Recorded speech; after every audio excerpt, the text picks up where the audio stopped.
Hey, thanks for taking the time to join today. As you can see, we've got head coach of the Minnesota Vikings, Kevin O'Connell here. Following today's announcement, exciting news: the Vikings will be playing back-to-back games in both Ireland and then in Dublin and then in London. For this call, we're going to use the hands up function. So if you have a question, please raise your hand. We'll probably just do one question to start, and if we have time to do follow-ups, we can do that at the end. If you can also just make sure you're on mute when not asking a question, that be amazing for the recording. So I'll hand quickly to Coach for some opening remarks. Thank you very much. Good to be on with you guys. We're very excited to have the opportunity to once again get to play at Tottenham Hotspur Stadium. It's been something that we've been able to do 2 out of my first 3 years here, and we've just enjoyed everything about the process of going to the UK. We feel very strongly about our fan base over there that we've been able to grow and build, and always feel such a genuine warmth and welcome from everyone when we get over there. And it just so happens that we'll be pairing it with a trip to Ireland as well, and then make the short journey over and get to spend a little bit longer this time around, almost a full week on site there. To truly embrace our time there, which we're very excited about. But looking forward to getting to know each and every one of you guys as well. See some familiar faces on the call already, but look forward to it. Fantastic. Thanks, Coach. I'll hand first to Sonny at the Sun. Hi, everyone. Morning, Coach. Thank you for speaking to us this morning.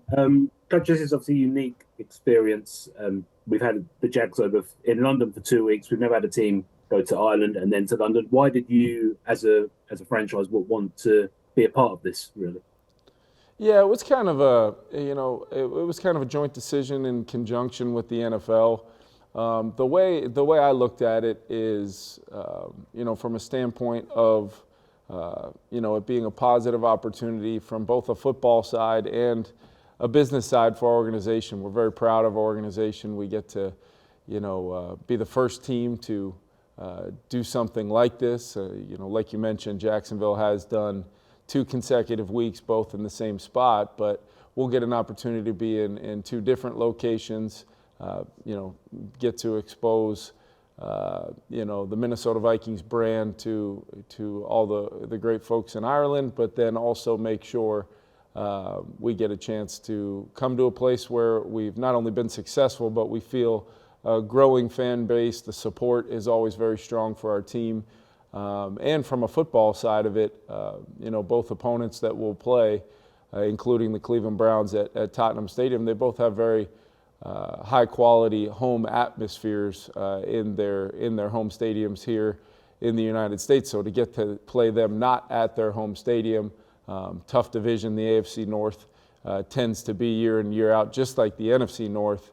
We found that to be a potential bonus for our football team, as well as getting the opportunity to have a trip together where we can continue to build our team, our camaraderie, and hopefully come back from that trip having played 2 games and having a chance to win both football games is our hope.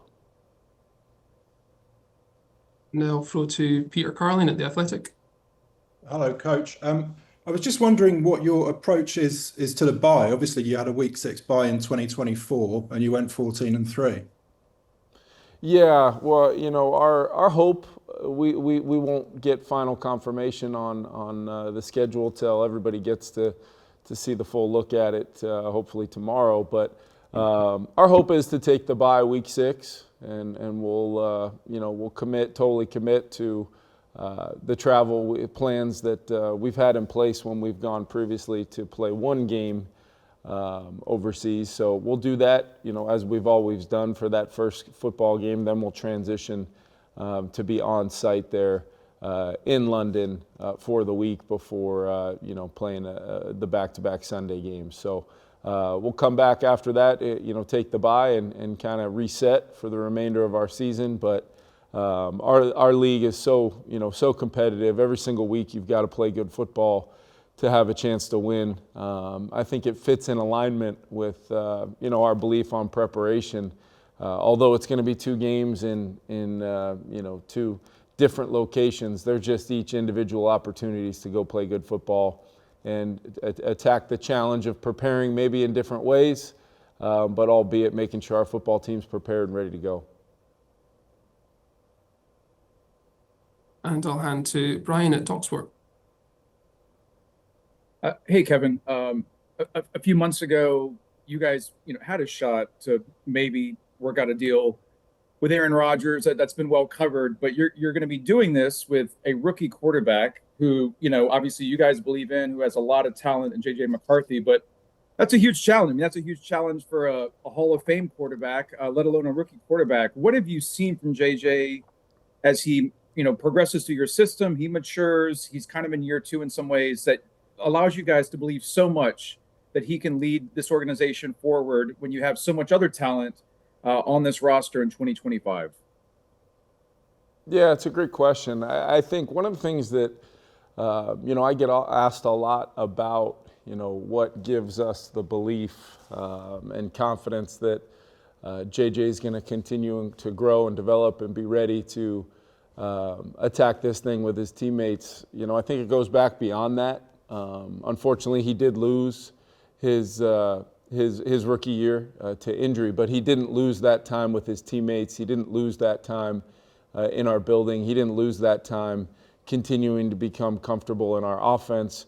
But it goes back even beyond that year. It goes back to when we evaluated him coming out, the traits that we've seen in him as a winner, playing the quarterback position for a really long time. There's a reason why we selected him, and the belief that we've had in him goes back even before making that selection. So the belief just continues, and if not, grows more and more on a daily basis that he's in our building. And we're really excited about where he's at right now. He's having a great off-season program, and hopefully we can continue to build day by day right on into training camp where we'll all get to build our 2025 football team together, which I'm very much looking forward to. In regards to the challenges for a rookie quarterback, I know, playing in Pittsburgh, playing in Cleveland, depending on when you go to those places, I would classify those as challenges right alongside, the international opportunities that we're going to have, both in Ireland and in the UK. So don't know. I'd be hard pressed to say that the atmospheres aren't going to be electric and outstanding, because they always are when we play overseas. But I do know those can be some hostile environments going on the road in the AFC North for a young quarterback, depending on where those games were to fall. So as far as once you step in between the white lines and what it's going to be a challenge regardless, playing against 2 really well-coached, really good football teams, regardless of where you're going to play those. So we've got to get them ready to go. We've got to get our full team ready to go, and hopefully have a chance to come home with a couple wins. And then we'll go to Ben Collins at BBC Sport. Hi, Coach. Thanks for your time today. Appreciate you. Thank you.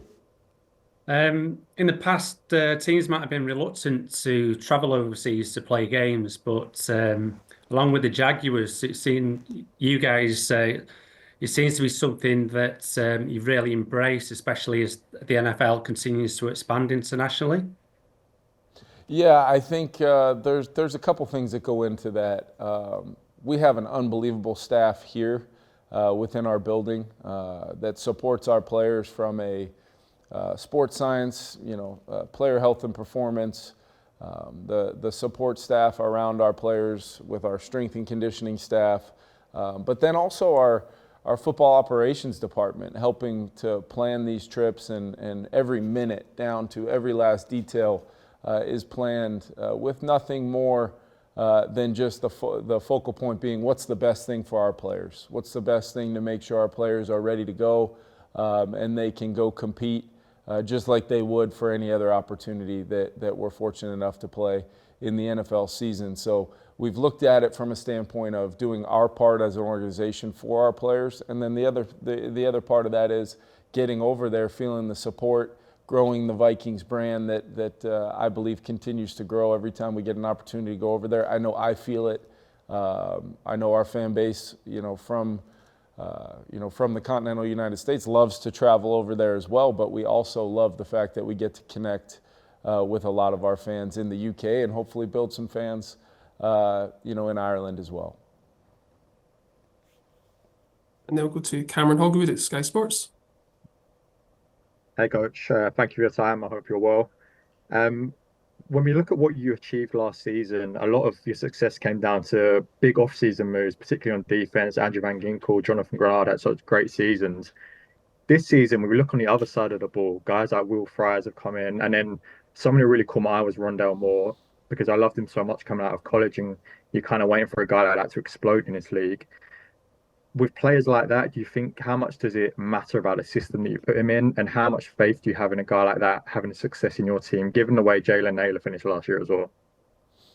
Yeah, no, I think when you think about it, a player's fit and your plan for their role within your team needs to be of utmost importance. And that's what I want to really highlight, is just the way that Kwesi Adolfo-Mensah, our GM, and some of my coaching staff and the rest of the personnel department really coming together to build out plans for each individual player that we've been able to acquire in free agency, and then hopefully have that same mindset with the draft, just knowing that the player development side of things with a young player needs to be, very, very important. But in regards to our defense, whether it was Van Ginkel, Cashman, Grenard, drafting Dallas Turner, bringing in some of the pieces we did a year ago, all were brought here with a mindset of their fit within an all-11 scheme on defense, where Flo and his staff can be creative, because we've got really smart, tough football players on that side that can be really versatile as well. When you think about a Josh Metellus, you think about an Andrew Van Ginkel, and you go track and chart where they lined up all over the place, and allowed us to hold the pen last in many aspects of coaching, because you can do so many different things with those players. We would love to be able to apply the same principles in a lot of ways, but the big to our offense. But the big point of this offseason was to really solidify, obviously the interior of our offensive line, the interior of our defensive line, and really build from the line of scrimmage backwards, knowing we've got two great tackles in Christian Darrisaw and Brian O'Neill, with the addition of Donovan Jackson in the draft. And then you mentioned Will Fries, Ryan Kelly, a long-time veteran center who's played at a really high level in this league. We feel really good about kind of revamping and reestablishing our ability to win the line of scrimmage. And then you bring in Jonathan Allen and Hargraves on the defensive line side of things to really solidify and impact, pairing those moves with what we did a year ago on defense, to your point. And then just whether it's Jordan Mason at the running back position, just different aspects of adding Rondell Moore, Ty Felton, Tim Jones to the receiver room, to go along with what we think is a pretty significant core of our team in Justin Jefferson, Jordan Addison, and I'm glad you mentioned Jalen Naylor coming on like he did in 2024. So as you can tell, I'm really excited about the team we've put together. Now it's on us to go, use these next 4 or 5 weeks of the offseason program to continue building, learning, teaching, and then be ready to attack it when training camp comes around. And before you know it, we'll be on our way to go compete, which we're very excited about.